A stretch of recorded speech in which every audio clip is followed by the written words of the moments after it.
روس کے صدر ولادیمیر پوٹن بھارت کے 2 روزہ دورے پہ پہنچے ہیں۔ یہ دورہ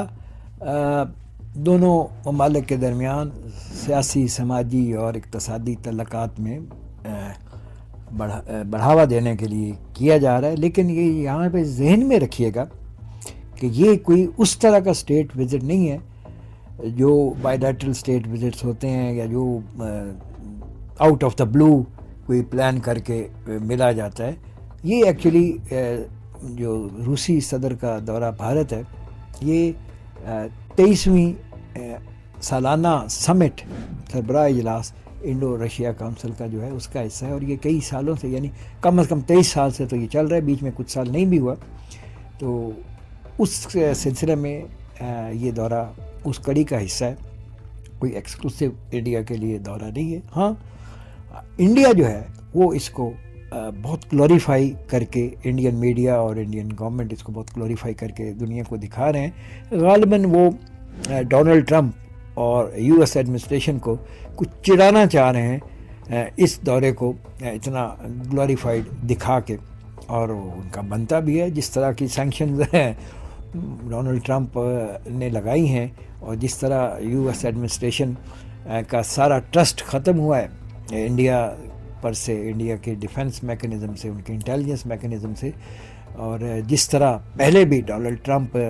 2-3 دفعہ انڈیا کو خاص طور پہ انٹیلیجنس کے معاملات میں بری طرح سنب کر چکے ہیں، کوائڈ کی میٹنگز میں نہ جا کے،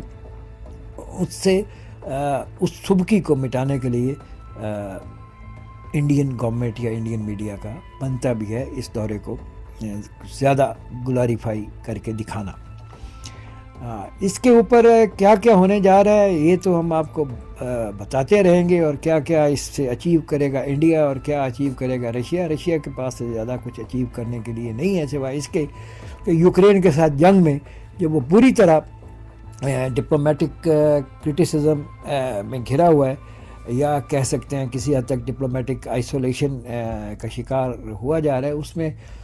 ایک اتنے بڑے میڈیا رکھنے والے ملک کا دورہ وہ ان کو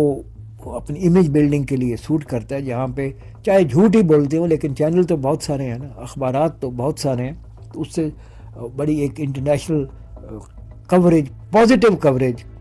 جبکہ اب تک تو زیادہ تر نیگیٹو یوکرین وار کی وجہ سے مل رہی ہے، تو پازیٹیو کوریج انڈین میڈیا سے ان کو ملے گی، اور یقیناً انٹرنیشنل میڈیا بھی دے گا، تو وہ تو اس میں سے یہ اچیو کریں گے۔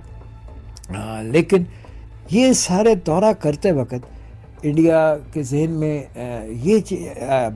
پیوٹن کے اور رشین ٹیم کے ذہن میں یہ چیز بھی ہوگی کہ انڈیا گو کہ ان کا بہت پرانا دوست ہے، پرانا یارانہ ہے، وہ ہندی روسی بھائی بھائی سے لے کے میرا نام جوکر جیسی فلمیں جو رشیا انڈیا کی جوائنٹ پروڈکشن تھی اس زمانے سے لے کے اب تک، رشیا کو زیادہ تر انڈیا سے دھوکہ ہی ملا ہے اور کوئی فائدہ نہیں ملا۔ انڈیا نے اس وقت جب سوویت یونین یا رشیا، آپ کا رشیا، ان کے اندر امریکہ کے ساتھ ایک بہت بڑا ڈفرینس چل رہا تھا، اس وقت انہوں نے امریکہ سے پینگیں بڑھائی تھی، اور آج سے کچھ عرصہ پہلے تک انڈیا کا ہانی مون امریکہ سے چل رہا تھا، لیکن رشین اتھارٹیز جو ہے یا رشین لیڈرشپ جو ہے وہ اپنے پرانے تعلقات نبھاتی رہی، باوجود اس کے کہ انہوں نے یہ دیکھا کہ جیسے ہی انڈیا رشیا سے کروڈ آئل لیتا تھا، تیل لیتا تھا، اور دنیا کے بہت بڑے کروڈ آئل امپورٹرز میں سے ایک انڈیا ہے، لیکن رشیا سے ان کی امپورٹ صرف کوئی 2.5% کے قریب تھی، لیکن جیسے ہی رشیا پہ برا وقت آیا اور سینکشن لگی اور ان کی قیمتیں نیچے چلی گئیں، تو انڈیا کی جو پرسنٹیج ہے وہ 2.5% سے رشیا سے آئل امپورٹ کرنے کی وہ 35% تک چلی گئی، تو ان کی مجبوری کا اس دفعہ بھی فائدہ اٹھایا۔ اس سے پہلے بھی کوئی موقع نہیں جانے دیا جس میں کوئی رشیا ہو یا کوئی اور ان کے الائز ہوں، ان کی مجبوریوں کا فائدہ نہ اٹھایا گیا ہو۔ ابھی تو ایک چیز اور بھی دیکھنے والی ہے، وہ بھی آنے والے کچھ دنوں میں ہم دیکھیں گے کہ اس کے اوپر کیا ڈیولپمنٹ ہوتی ہے، کہ جو برہموس میزائل کا پروجیکٹ جوائنٹ وینچر کے طور پہ رشیا نے انڈیا میں لگایا تھا، اس کے جو ایگریمنٹس تھے اس کی کچھ وائلیشن سننے میں آئی ہیں کہ ہو رہی ہیں. وہ اس طرح کہ انڈیا نے برہموس میزائل کی ایک کھیپ فلپین کو ایک ایگریمنٹ کے تحت بیچی ہے، اور فلپین میں جو ملٹری بیسز ہیں وہاں پہ ان کی تنصیب ہو رہی ہے، اور یہ بیسز جو کہ امریکہ کی طرف سے بنائے گئے ہیں، کچھ 7 سے 9 نئے بیسز بنے ہیں پچھلے 1-2 سالوں میں بھی بڑھائی گئی تعداد. وہ کہتے ہیں کہ وہ چائنا اسپیسیفک ہیں،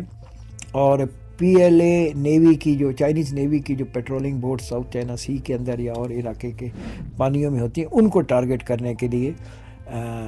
یہ میزائل وہاں پہ غالباً لیے جا رہے ہیں. حتمی طور پہ نہیں کہا سکتا، لیکن اور ان کی کوئی وہاں پہ یوزیج بظاہر نظر نہیں آتا. تو ابھی یہ بھی دیکھنا ہوگا کہ کیا روس یہ برہموس میزائل کا جو پروجیکٹ ہے چین کے انڈیا کے ساتھ اس کو جاری رکھے گا، یا وہ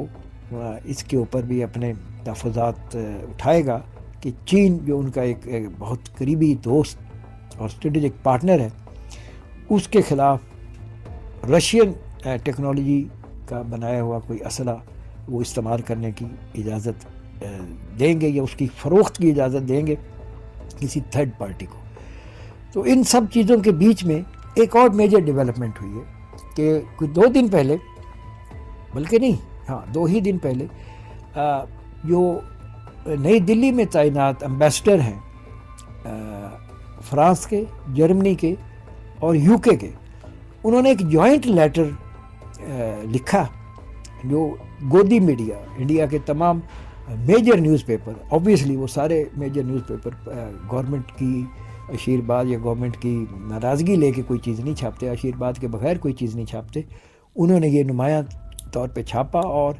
انڈین گورنمنٹ کے اپروول سے بظاہر انڈیپینڈنٹ میڈیا میں یہ چھپنے والی چیزوں جو آرٹیکل ہے، اس میں بہت زہریلا کرٹیسزم ولادیمیر پیوٹن کے اور ان کی پالیسیز پہ یوکرین وار کو لے کے کیا گیا ہے. تو یہ ایک طرح سے یہ بھی دیکھنا ہے کہ انڈین گورنمنٹ جو ہے وہ اب دوسری طرف سے میڈیا والی سائڈ سے کس طرح ٹف ٹائم دے رہی ہے، اور تاکہ ویسٹ میں وہ یہ بتا سکیں کہ ہمارا انڈیپینڈنٹ میڈیا تو پیوٹن کو اسی طرح ڈیل کرتا ہے جیسے آپ کا میڈیا یا آپ کرتے ہیں. تو ان سب چیزوں کے بیچ میں ہم یہ چیز بھی نظر آتی ہے کہ انڈیا کلیم کرتا ہے کہ وہ اس کی جو ملٹری ہارڈ ویئر کی پرچیز ہے وہ بڑی ڈائیورسیفائیڈ ہے، لیکن جو ابھی ہم اعداد و شمار دیکھتے ہیں تو ان کے 65 سے 70% کے درمیان جو ملٹری امپورٹس ہیں وہ روس سے ہیں، اور روس کی ٹیکنالوجی جو ہے وہ بھی کافی اب کویسچنیبل ہوتی جا رہی ہے. لیکن یہاں یہ انڈیا کی یہ کلیم غلط ثابت کرتے ہیں کہ ان کی ڈائیورسیفائیڈ ملٹری پرچیزز ہیں. اس سے پہلے انہوں نے جو تیجس ہے اس کو بڑا اپنا 100% indigenous product of India, made in India کہا، جبکہ اس کے سب کو پتہ تھا اس کے بہت سارے مین انجن سمیت بہت سارے کمپوننٹ وہ باہر سے اور امریکہ سے خاص طور پہ خرید رہے تھے. اسی طرح اور بہت سی ان کے ملٹری کی استعمال کی چیزیں ہیں جن کو وہ اپنی انڈیجنس پروڈکٹ بتاتے ہیں، لیکن وہ اس میں یہ برہموس میزائل کو بھی وہ اپنا ایک عرصے تک انڈیجنس میزائل سسٹم بتاتے رہے، جبکہ یہ رشین ٹیکنالوجی ہے. اور اب وہ بڑے سٹ پٹائے ہوئے ہیں امریکہ کے بیہیویئر کی وجہ سے. تو اس دفعہ وہ پھر اس آزمائی ہوئی مگر جو ناکام رشین ملٹری ٹیکنالوجی ہے اس کی طرف جا رہے ہیں. یاد رہے کہ 2-3 سال پہلے SCO کی جو ملٹری گیمز تھی غالباً رشیا میں ہی تھی، ان میں T-90 رشین ٹینک جو انڈین آرمی کے استعمال میں تھے وہ بھی وہاں پہ ناکام ہوئے تھے. ان کے بھی آئل لیکیجز ہوئی تھی. ان کی جو سب میرین انہوں نے رشیا سے خریدی، نیوکلیر سب میرین، کھڑے کھڑے اس کے اندر بارش کا پانی چلا گیا, ایک کے اندر آگ لگ گئی, اور باقی براموس ہیں یا مگ سسٹم ہے وہ آپ دیکھ ہی چکے ہیں. تو رشین ٹیکنالوجی کوئی لیور نہیں کر رہی انڈینز کو. یہ اس وقت سارا کچھ جو انڈیا رشیا کے ساتھ پورٹرے کر رہا ہے اور اس کو شوکیس کر رہا ہے, یہ محض ویسٹ اور خاص طور پہ ڈونلڈ ٹرمپ اور امریکہ کو کچھ جیلسی فیل کرانے کے لیے, یا ان کو کچھ میسج کنوے کرنے کے لیے. تو کیا ہوتا ہے اگلے کچھ دنوں میں یہ سب منظر عام پہ لائیں گے آپ کے ساتھ, یہیں پہ ڈی کوڈ میں, وائٹ نیوز میں. Thank you.